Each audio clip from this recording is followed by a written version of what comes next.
We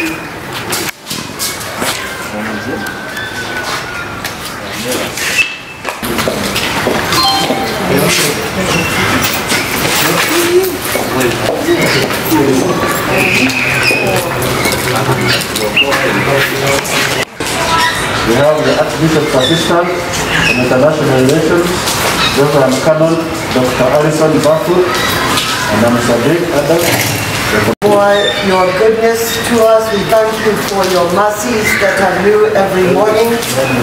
We thank you for bringing us this far in the midst of the global pandemic. And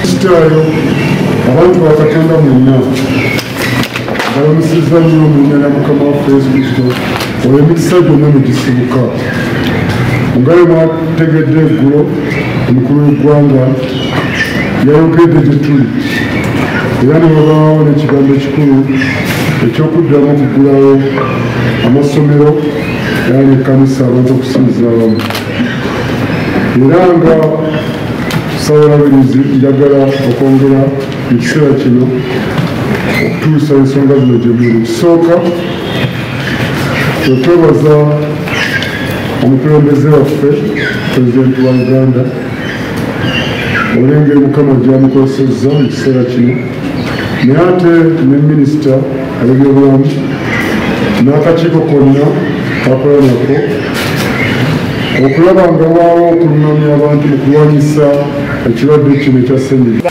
Naffe ekkanisa tuli wamu okugenda mu maaso nga tutambulira wamu okulaba nga obulamu bw'abantu bukumibwa bulungi. Ekyokubiri, tusaasidde nnyo abantu abafiiriddwa abantu baabwe olw'ekisennyiga kino. Si ekyo kyokka, tusaasidde nnyo n'embeera eno ebadde tewoomya nakabululu ey'abantu okulwanira mu byokulonda ate nga kibiina kimu. Kale akatugamba abalala bonna bwe banajja olw'embeera eno ebeetya etweraliikiriza Katonda tuyambe buli muntu abe ng'afaayo okulaba nti aleeta engeri enereeta emirembe mu ggwanga lyaffe lyo. Ku masomero gaffe twebaza nnyo maama waffe Janet Museveni ate minisita w'ebyenjigiriza naye okukola ennyo okulaba ng'abaana baffe bakuumibwa bulungi. Ekyo ne tukyebaliza Katonda. Ate nakakati nga batusaasira nnyo bannaffe ab'e Makerere. Ekizimbe ekikulu bwe kityo okugenda okujja omuliro olunaku luli ate n'ekiro tuyinza okugamba nti kino kigenderere oba waliwo engeri endala, naye tetunnamanya. Tusaba abanoonyereza banatutegeeza ekintu kwe kyavudde. Mu kiseera kino twebaza Katonda nti waliwo okuggulawo bannaffe abaana baffe ab'ekyomusanvu senior 4 senior 6 n'abalala abamaliriza basobole okudda. Ono ntegeeza bannaffe abakristaayo n'abo balina abaana baabwe mu masomero aga Church of Uganda nti tujja kuba tutambulira wamu kulaba nti abaana baffe bakubibwa bulungi, era n'ebirala byonna akulira ebyenjigiriza wano province ajja kuba nga bategeeza. Okugenda okuddayo bannaffe aba National Council for Education olw'okukkiriza bannaffe aba Uganda Christian University ssettendekero yaffe ekkanisa okusomesa mu ngeri eno nga basinziira ku mikutu. Ekyo nno tukyebaliza Katonda era n'okwebaza aba UCU okukola bulungi.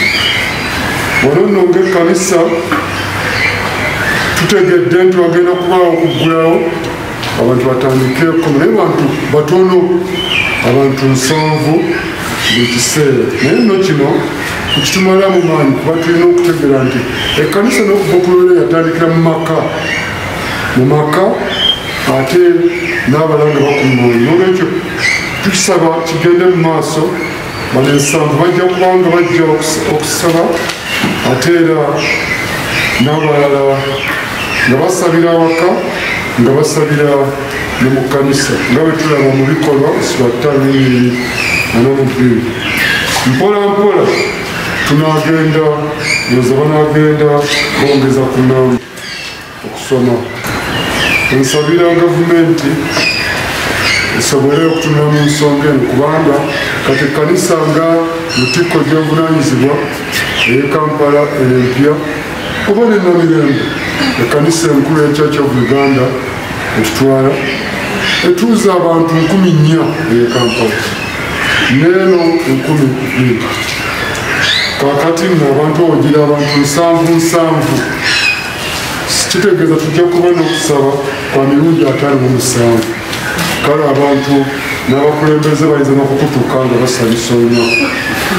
ne baziika ne batondoka ne bagamba nti ate ki covid kyekirisi kale no tusaba wabeewo okukitululamu ate wabeerewo ate okwekenneenya n'okuleetawo engeri endala ate n'abantu okuweebwa eddembe okusabira ebweru babenga tusobola okufuna abantu abasingako naye tujja kugenda mu maaso n'okulaba nti rediyo tuzikozesa era nezi tvs ziterefayina nagina emikutu Facebook ne YouTube n'engeri zonna era wano wenebaliza bannaffe ababuulizi b'enjiri ab'emikutu gyongamu abali wano mukama bawa omukisa mukoze omulimu gw'amaanyi nnyo era mukama wabwe musinga okwagala mukama webaze katonda atuyambe twongere kukwatagana bulungi nga tugoberera ebyo abasawo bye bateekawo era buli kanisa eteekeddwa okuba n'ekintu ekiyamba nga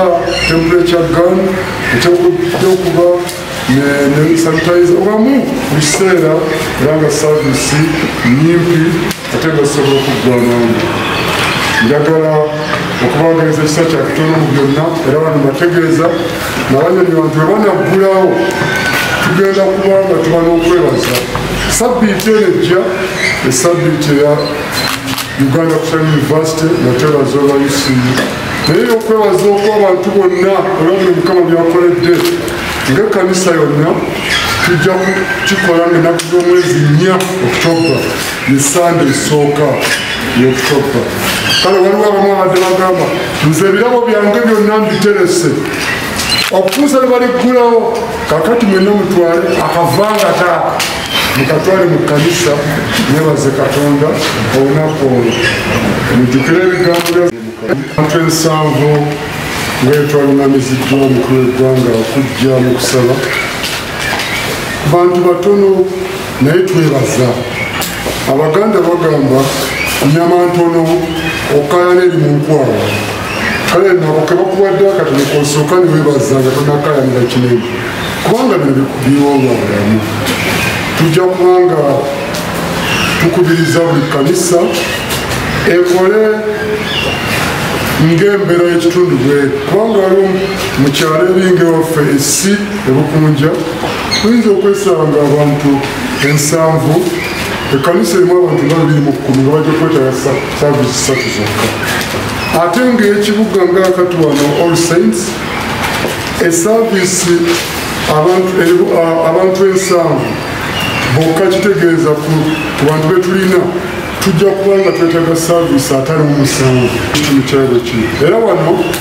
yogejjako ne minisita by'obulamu enkyaleero ku nsonga eyo ennyini n'atuwa amagezi kuba twali tumubuuza fe tulina screen tusobola 7 okuba munda nabaawo n7 abali ebweru eri n7 naga nti kirungi kasita abantu tebamaliriza nga bagamba kaninde munange oli ali munda mwekukahaaga n'okwebuuza olumala buli muntu atwala misinde kapaalo ng'ensekere eyita mu kiwalaata kale no engeri bwetyo bwejja okubeera ekirala ekikwatagana okubatiza n'ebirala byonna ebintu ebikwata ku doctrines kubanga buli kanisa erina engeri yaayo ba bishops n'abala bonna banakuŋŋaana tunaagira ekintu ekitakontana na doctrine n'okuyigirizaako n'abanjigiriza endala nabo balina ebyabo kale ekyo tetunakikiriziganyaako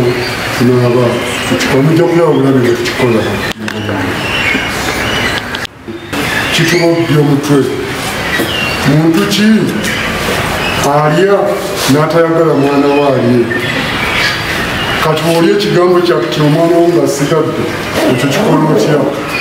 Kituwobbya omutwe naye nga bwe mbanyonyodde wadde nga abantu 7 bakkiriziddwa okujja awamu abaana nga tebajja kujja lwa bulungi bwabwe kubanga abaana si bangu kufuga genda wano si kyangu nga ebimanyi abaana tujja kubanga teeka services ez'abaana ku mikutu ne ku TV zijja kuba kyagenda mu maaso ez'abakulu zijja kuba ku n'abato twangera 7 temala ekanisa bangi bajja kuba waka nolwekyo saavisi z'abaana ezisinga tujja kuŋŋaaniza ekikulu niwe by'abaana ali wano gola ku mukolo ajja kuba babe nga bafuna okusinza okwabwe okulisipa ensulo olw'obulamu bwabwe.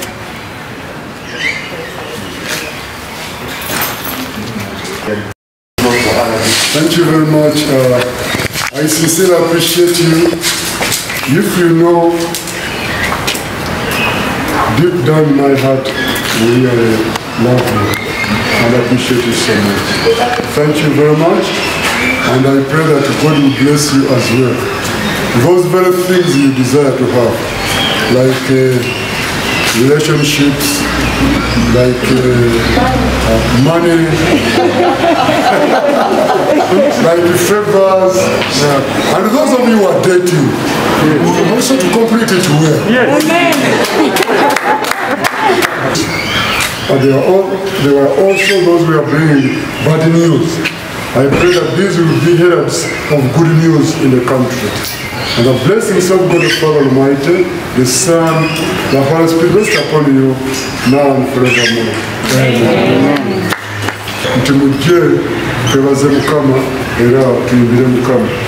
Nja kubagaliza ekisa kya Katonda mwekuume mutegeko masiki mu kiseera munabe mu ngalo mubeerenga buli kanisa erina temperature gun ate n'okugobera amateeka ago nga gakuweereddwa. Mbenyera Kitaffe n'Omwana n'Omwoyo Omutukuvu.